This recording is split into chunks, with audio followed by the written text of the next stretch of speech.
Hello everyone, welcome back to my channel Ravi sir physics. Class 12 chapter 3 current electricity का topic potentiometer. Potentiometer के कुछ question हम यहाँ पर अलग से करने वाले हैं। वैसे एनसीईआरटी की एक्सरसाइज के ही ये क्वेश्चन हैं, लेकिन इन क्वेश्चंस को हम यहाँ पर सॉल्व करने वाले हैं। पोटेंशियोमीटर से रिलेटेड ये स्पेशली क्वेश्चन है। वैसे एक्सरसाइज के जो क्वेश्चंस थे वो हम लोग एडिशनल से पहले कर चुके हैं। ये एडिशनल के क्वेश्चन हैं जो स्पेशली पोटेंशियोमीटर से रिलेटेड हैं। पोटेंशियोमीटर के क्वेश्चन बोर्ड एग्जाम में पूछे जाते हैं, इसलिए पोटेंशियोमीटर से रिलेटेड जितने भी क्वेश्चन हैं उनको हम पूरा करेंगे। तो एडिशनल एक्सरसाइज से पहले भी पोटेंशियोमीटर के क्वेश्चन थे, वहाँ उनको सॉल्व किया। एडिशनल एक्सरसाइज में जो भी पोटेंशियोमीटर से रिलेटेड क्वेश्चन हैं, आज हम इस वीडियो के माध्यम से उनको सॉल्व करने वाले हैं। ये वीडियो अंत तक देखें ताकि पोटेंशियोमीटर के जो भी क्वेश्चन हैं, ये सभी के सभी बोर्ड एग्ज़ाम में आए हुए क्वेश्चन हैं, उनका सॉल्यूशन आपके समझ में आ सके। तो शुरुआत हम करते हैं। सबसे पहले हमारा क्वेश्चन 3.22 जो कि एनसीईआरटी में एडिशनल एक्सरसाइज में दे रखा है। ये क्वेश्चन जो है वो पोटेंशियोमीटर से रिलेटेड है। जब इस क्वेश्चन को आप देखें तो अपना एनसीईआरटी बुक से रीड भी कर लें, और यहाँ पर हम आपको बताते हैं कि इसमें कई एक पार्ट पूछे गए हैं। क्या इसमें गिवन है वो हम आपको ऐसे ही बता देते हैं। एक पोटेंशियोमीटर जिसका ए बी पोटेंशियोमीटर वायर है, और इस पोटेंशियोमीटर वायर के साथ में एक 2 वोल्ट और 0.4 ओम इसका इंटरनल रेजिस्टेंस है। ये सेल पोटेंशियोमीटर वायर के साथ में कनेक्ट किया गया है, और इसी सेल की हेल्प से पोटेंशियोमीटर ऑपरेट होता है। इसकी वजह से इस सेल को ड्राइवर सेल बोलते हैं। ध्यान रखना है, जो सेल पोटेंशियोमीटर को ऑपरेट करता है उसी को हम ड्राइवर सेल बोलते हैं। तो ये आपका ड्राइवर सेल बोला जाएगा। मैंने इसलिए बोल दिया क्योंकि हो सकता है पोटेंशियोमीटर के जो क्वेश्चन आए उसमें वो ड्राइवर सेल नाम दें, तो आप तुरंत समझ लेंगे कि ड्राइवर सेल उसको बोला जाता है जो पोटेंशियोमीटर वायर या पोटेंशियोमीटर को ऑपरेट करता है। इसी सेल की वजह से पोटेंशियोमीटर के वायर में करंट फ्लो होता है। आगे उन्होंने क्या कहा, ये मेरा इतना पोटेंशियोमीटर है और इस पोटेंशियोमीटर के साथ में एक सेल कनेक्ट किया है, और उस सेल का ईएमएफ जो है वो 1.02 वोल्ट है। उसके साथ साथ एक सीरीज में रेजिस्टेंस 600 किलो ओम का कनेक्ट है, और ये गैल्वेनोमीटर लगा है, और ये आपका स्लाइडिंग की है जिसको हम पोटेंशियोमीटर वायर पर स्लाइड कराते हैं और नल पॉइंट पता करते हैं। तो जब इस की को ऑन किया और इस स्लाइड की को जब हम इस पर मूव कराते हैं तो मुझे नल पॉइंट मिलता है। अब वो नल पॉइंट जो जितनी लेंथ पर मिलता है वो लेंथ 67.3 सेंटीमीटर है। फिर उन्होंने क्या किया कि इस सेल को रिप्लेस कर दिया एक ऐसे सेल से जिसका ईएमएफ अननोन है। उसका ईएमएफ अननोन है, मींस यहाँ पर इसकी जगह पर दूसरा सेल लगा दिया जिसका ईएमएफ मुझे मालूम नहीं है, लेकिन जितना पहले दे रखा था उतना नहीं है। मींस इसका बैलेंस पॉइंट जो नल पॉइंट है वो चेंज हो गया। इसका मतलब स्लाइडिंग की को मैंने दोबारा से मूव कराया और फिर मुझे नया नल पॉइंट मिलता है। वो कहाँ मिलता है? 82.3 सेंटीमीटर पर मिलता है। तो इस क्वेश्चन में कई एक पार्ट हैं। तो ए वाले पार्ट में ये कहा गया कि उस अननोन जो सेल है उसका ईएमएफ कितना होगा, ये हमें यहाँ पर बताना है। तो एक सेल का ईएमएफ दे रखा है और दूसरे सेल का ईएमएफ पूछा गया है। तो पोटेंशियोमीटर को जब हम लोगों ने डिस्कस किया तो पोटेंशियोमीटर में कंपैरिजन ऑफ ईएमएफ्स को डिस्कस किया था। वहाँ पर एक फॉर्मूला मुझे मिला कि जब दो सेल लगे होते हैं तो उनका फॉर्मूला क्या होता है, E2/E1 equals to L2/L1। E2 की वैल्यू क्वेश्चन में E गिवन है जो मुझे फाइंड करनी है, E1 की वैल्यू 1.02 वोल्ट है, L2 82.3 है, L1 67.3 है। सॉल्व कर दिया तो आंसर कितना मिला, 1.25 वोल्ट। और इस तरीके से एक पार्ट जो इस क्वेश्चन का था वो पूरा हो गया। समझ में आपको आ गया होगा, बिल्कुल सिंपल क्वेश्चन है।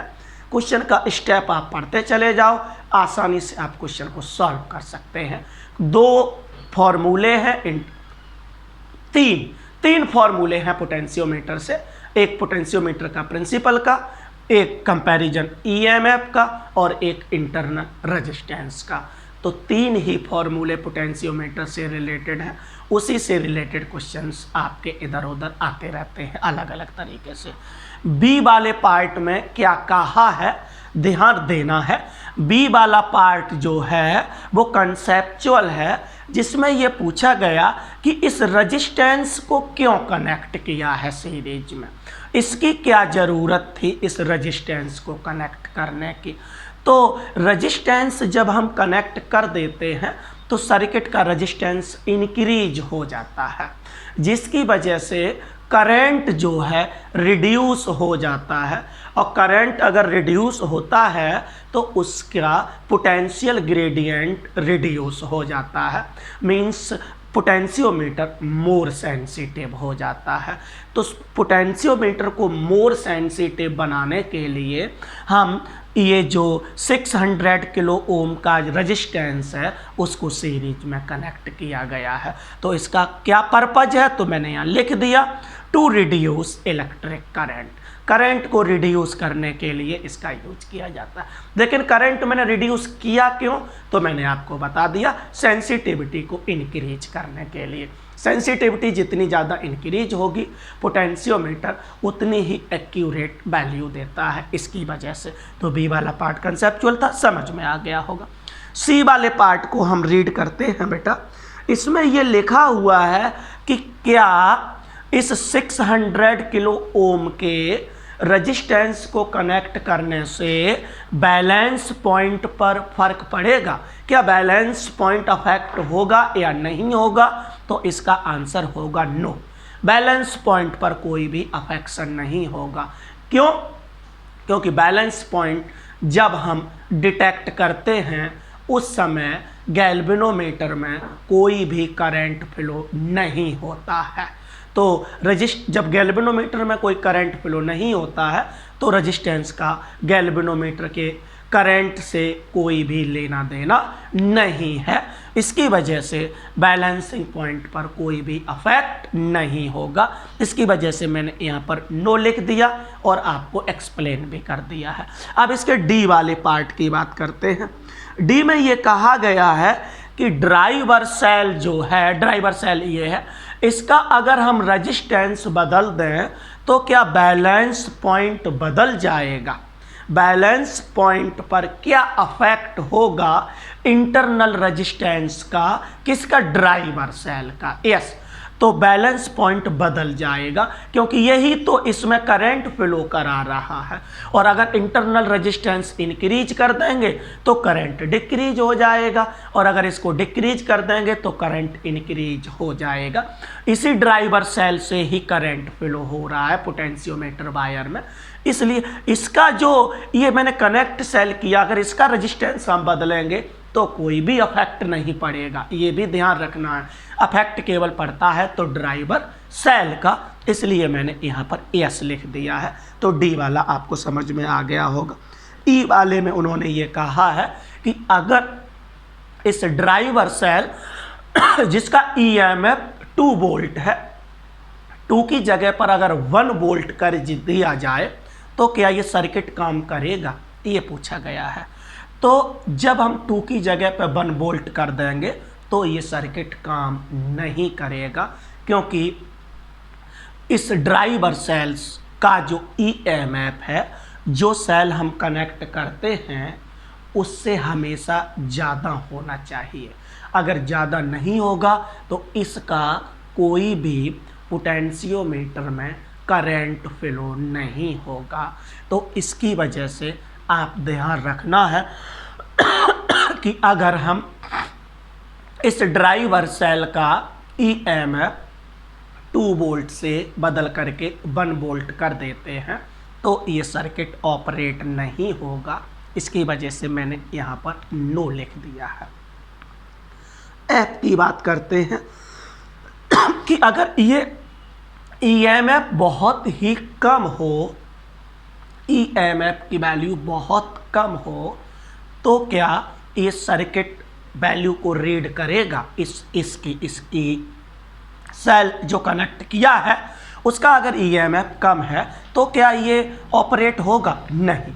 ईएमएफ कम जब होगा तो ऑपरेट तो होगा, लेकिन जो बैलेंस पॉइंट मिलेगा वो बहुत ही क्लोज मिलेगा टू ए, जिसकी वजह से बैलेंसिंग लेंथ बहुत ही कम होगी, जिसको ऑब्जर्व करना बहुत मुश्किल हो जाएगा। इसकी वजह से उसमें मेजरमेंट में एरर बहुत ज़्यादा हो जाएगा। इसकी वजह से हम ये कह सकते हैं कि ये सर्किट अगर इसकी वैल्यू बहुत ही कम है, अप्रॉक्सीमेट 0 कर दी जाती है, तो ये सर्किट जो है ये वो ऑपरेट नहीं करेगा और कोई भी रीडिंग नहीं ली जाएगी। इसकी वजह से मैंने यहाँ पर नो लिख दिया। कब सूटेबल नहीं होगा सर्किट? जब इसकी वैल्यू बहुत ही कम होगी।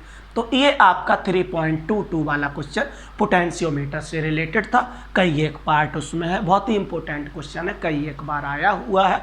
इनका आप ध्यान रखना, जो मैंने आपको एक्सप्लेन किया है वो आप यहाँ पर पता भी कर सकते हैं, ध्यान रखना है। अगले क्वेश्चन की बात करते हैं। अब क्वेश्चन नंबर है 3.23, 23 वाला क्वेश्चन अब हम देखने वाले हैं।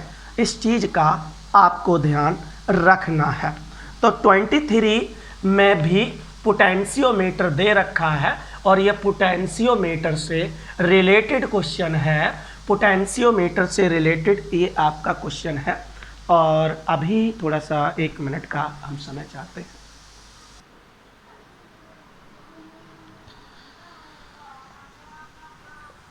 नेक्स्ट क्वेश्चन 23 क्वेश्चन भी पोटेंशियोमीटर से रिलेटेड है और ये एक पोटेंशियोमीटर वायर ए भी आपका दे रखा है। ये ड्राइवर सेल, इसकी कोई ज़रूरत नहीं है यहाँ पर, इसलिए इसका ईएमएफ यहाँ पर नहीं दिया गया है। और इससे 2 रजिस्टेंस कनेक्ट किए गए हैं और एक को R बोला गया है, दूसरे को X बोल दिया गया है। और इसमें इन रजिस्टेंस की वैल्यू भी गिवन है। R दे रखा है 10 ओम।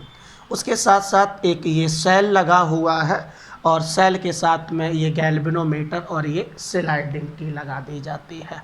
इस सेल का कुछ ईएमएफ है तो उसको मैंने यहाँ ई बोल दिया है।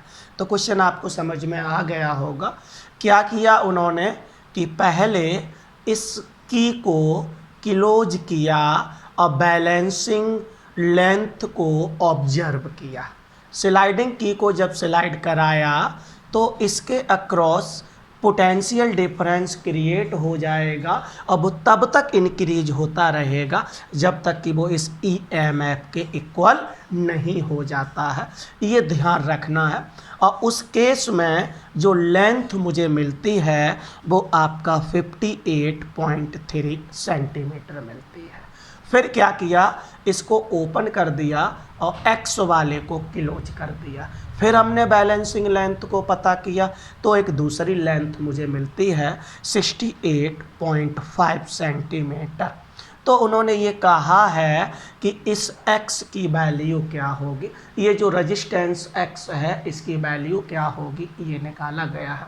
तो बिल्कुल कंपैरिजन ऑफ ईएमएफ से रिलेटेड क्वेश्चन है, क्योंकि जब हम इसको मूव कराते हैं तो इसके अक्रॉस जो पोटेंशियल डिफरेंस होगा वो तब तक इंक्रीज होता रहेगा जब तक कि वो इस EMF के इक्वल नहीं हो जाता। इस बात का आपको ध्यान रखेंगे। तो इसका मतलब है कि ये कंपैरिजन ऑफ EMF से रिलेटेड क्वेश्चन है। बस यहाँ पर रेजिस्टेंस की जगह, वो सेल की जगह पर रेजिस्टेंस दिए गए हैं। तो मैंने फॉर्मूला लगा दिया, E2/E1 इक्वल्स टू L2/L1। मैंने कहा कि EMF जो है वो पोटेंशियल डिफरेंस के इक्वल हो जाएगा। अब पोटेंशियल डिफरेंस किसी रजिस्टर के अक्रॉस IR होता है, इसीलिए मैंने देखो यहाँ पर IX लिख दिया और अपॉन में IR लिख दिया, इक्वल टू क्या, L2/L1 है। I से I कैंसिल हो जाएगा क्योंकि ये करंट पोटेंशियोमीटर का है, एक ही रहेगा। इस सेल से मिल रहा है मुझे, तो क्या मिलेगा, X/R। तो X/R इक्वल्स टू L2/L1 हो गया। तो X की वैल्यू मुझे निकालनी है, तो L2 की वैल्यू 68.5 और L1 की वैल्यू 58.3 इंटू R दे रखा है 10। इसको जब सॉल्व किया बेटा तो वैल्यू निकल के आती है 11.75 ओम। तो ये क्वेश्चन तीनों ही लगातार बोर्ड एग्जाम में पूछे गए हैं, इसलिए आप इस चीज़ का ध्यान रखेंगे और इस बात का ध्यान रखेंगे कि रजिस्टर का पोटेंशियल डिफरेंस सेल के EMF के इक्वल हो जाता है। इस बात का आपको ध्यान रखना है। क्वेश्चन 23 कंप्लीट हो गया। अब हम क्वेश्चन नंबर 24 की बात करते हैं। तो क्वेश्चन नंबर 24 पोटेंशियोमीटर से रिलेटेड क्वेश्चन है। इसमें ये पोटेंशियोमीटर दे रखा है, ये ड्राइवर सेल जिसका EMF दे रखा है 2 वोल्ट और ये AB एक पोटेंशियोमीटर वायर है और एक सेल कनेक्ट किया गया पोटेंशियोमीटर से 1.5 वोल्ट का। उसके साथ साथ एक एक्सटर्नल रेजिस्टेंस कनेक्ट किया गया है 9.5 ओम का और ये रीडिंग अलग अलग ली गई हैं। तो उन्होंने क्वेश्चन में पूछा गया है कि ये जो सेल मैंने कनेक्ट किया है इस सेल का इंटरनल रेजिस्टेंस कितना होगा। तो डायरेक्ट फार्मूला बेस्ड क्वेश्चन है कि सेल का इंटरनल रेजिस्टेंस मुझे फाइंड करना है। तो सेल का इंटरनल रेजिस्टेंस निकालने के लिए हम फार्मूला पढ़ चुके हैं। Small r is the internal resistance of a cell. तो small r equals to capital R L1 minus L2/L2 होता है। एक्सटर्नल रेजिस्टेंस गिवन है 9.5। पहली कंडीशन में लेंथ गिवन है 76.3, दूसरी कंडीशन में लेंथ गिवन है 64.8/L2 64.8 लगा दिया मैंने और सॉल्व कर दिया। तो स्मॉल r की वैल्यू जो कि एक इंटरनल रेजिस्टेंस है उसकी वैल्यू 1.7 ओम आ जाती है। तो इस तरीके से देखें, ये पोटेंशियोमीटर से रिलेटेड क्वेश्चन थे।